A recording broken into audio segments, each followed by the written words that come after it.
I change your bum life. You fight me, it's a celebration. I will beat you. When you sign to fight me, it's a celebration. You ring back home, you ring your wife. Baby, we done it.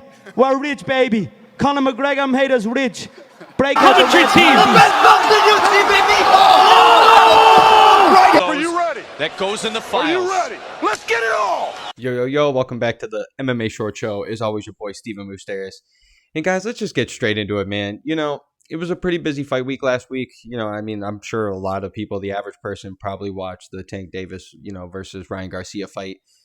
Decent, whatever. I don't blame people for watching it. I mean, if you're a pretty diehard MMA guy, you're probably going to be watching a lot. You probably watch the Bellator card. I don't know if you watch Bellator 294. I mean, if you're dedicated, hell yeah. But 295 on Saturday was pretty good. And then, of course, I mean, if you guys watch UFC, fight card, like, what was it? Their billionth fight night. And I just want to get into it, man. Sergei Pavlovich, I think he's a dog. Don't get me wrong. I mean, it's hard to hate on the guy right now. He's been knocking everybody out. He's looking impressive. It's finally like that next, that new shiny toy at the heavyweight division.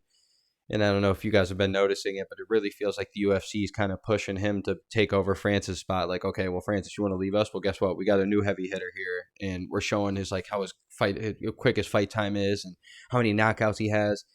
Exactly like it was with Francis his first time around before he had to really dial it in the gym. And when he got exposed by Stipe, it's like, guys, like, don't get me wrong, Curtis Blaydes knockout, it's an impressive win. It's a very impressive win. We've only seen two guys do it before, and that's Francis himself and Derek Lewis, two of the hardest hitting guys that we've ever seen. And then Sergei Pavlovich goes out there and does it.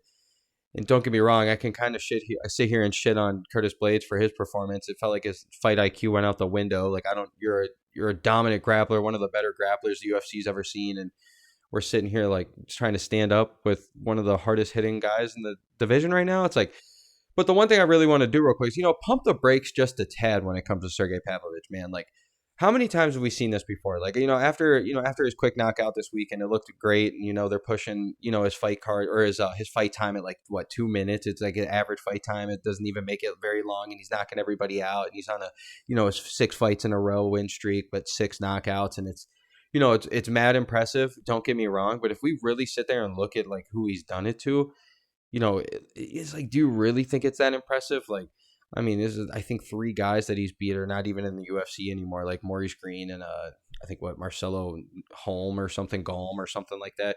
And it's like, okay, cool, you did your job. You're supposed to do that. You're supposed to go knock out these guys. But then it's like, okay, but we look at his last 3. It's like Curtis Blaydes, very impressive knockout. But like I said, I wasn't that impressed by his performance. I was actually a little upset with it, to be honest. I'd have rather seen him go for broke a lot more and kind of just, at least threaten a takedown early. You guys can say he tried that one takedown, but that was like a desperate, like, just okay. That was very telegraphed. I saw that coming. Like, what the fuck? That was terrible. Like, I don't know. Curtis Blaydes pisses me off. I could do a whole ass video about Curtis Blaydes, but that's an impressive win for Sergey, just because it's like, okay, he was finally that grappler. Didn't have to, but still. Then you knock out Tai Tuivasa. Okay, no offense to Tai. I love Tai Tuivasa. Huge Bam Bam guy here. Huge fan. But it's like, okay, we've seen him lose. He wins some, he loses some, he gets knocked out. He's in a brawl heavy. He's a brawl heavy guy. He loves to get into those fucking wars and throwing bombs, and he gets caught. He does catch people. He gets caught as well. And then an old Derek Lewis, who, no offense to Derek Lewis, but if this was 6 years ago, Derek Lewis, then that'd be really fucking impressive. But no offense to my boy D. Lou, and I love Derek Lewis, but it's like, he's kind of at the point now where he's like, man, I'm just here to collect that check. And look, I've already had my chances at a title. I seen how it went.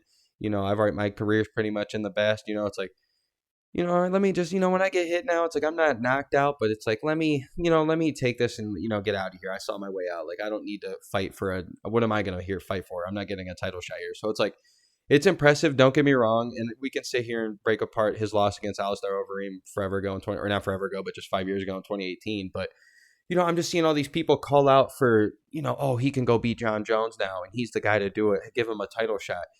And I'm just like, let's pump the brakes just a tad, guys. Like, how many times do we fall in love with these knockout artists? Every single time it comes in.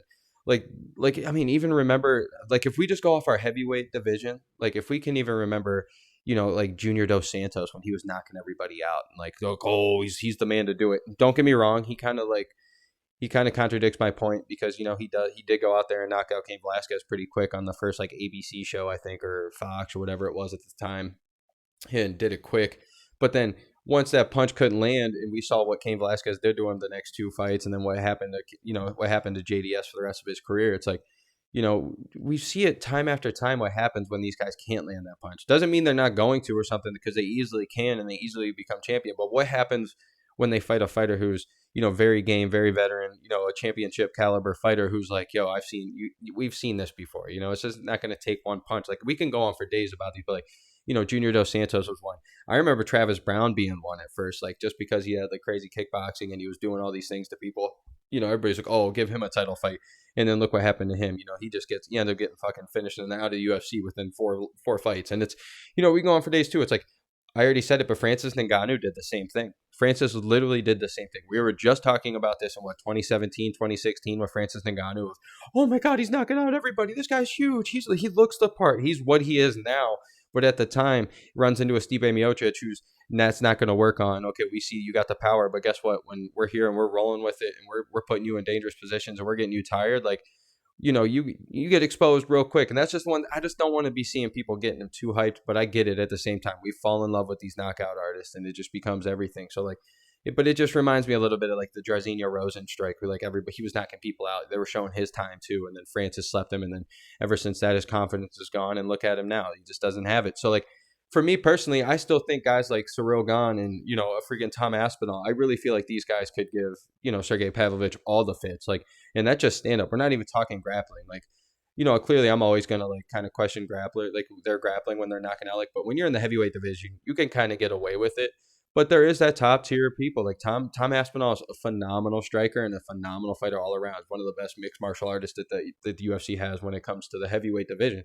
And the same with Cyril Gane. It's like, not great on the ground at all, but that man is so hard to hit. And we've only seen him get hit once. Tai Tuivasa hit him that one time and put him on his ass, but he gets up and finishes him. So it's like, dude, the guy looks almost unhittable. Like, yeah, John Jones kind of exposed him, said, let me take you down. But this is my point, man. This happens all the time. Like, I remember Volkan Oezdemir, if we want to keep going with people, fucking Johnny Walker, Dominic Reyes, like people like this, like we see it, we fall in love with knockout artists all the time. And it's like, guys, let's pump the brakes. We always do this. We always push them a little too far.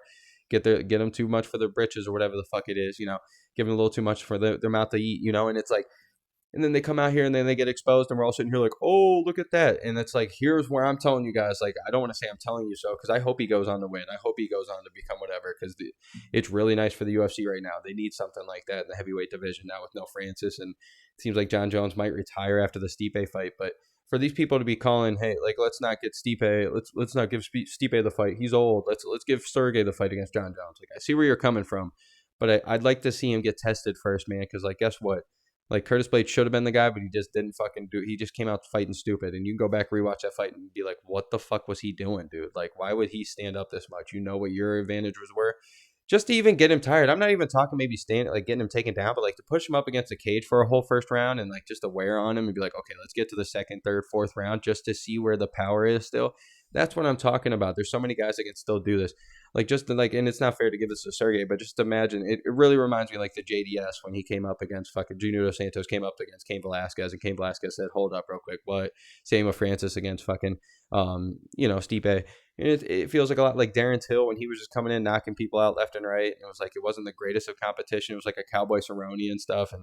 And then he gets that title fight against Tyron Woodley, and Tyron Woodley fucking stuns him. Like, it just feels like we see this all the time. We just kind of saw with the Arnold Allen against Max Holloway. When that punch can't land, like, what are you going to do then? You know what I'm saying? So that's all I want to be warning you guys about, I guess, a little bit. And just, I really like Sergey, and I think he's the man. But we just got to pump the brakes just a tad. But as always, your boy, Steven Moustaris. Let's go, baby.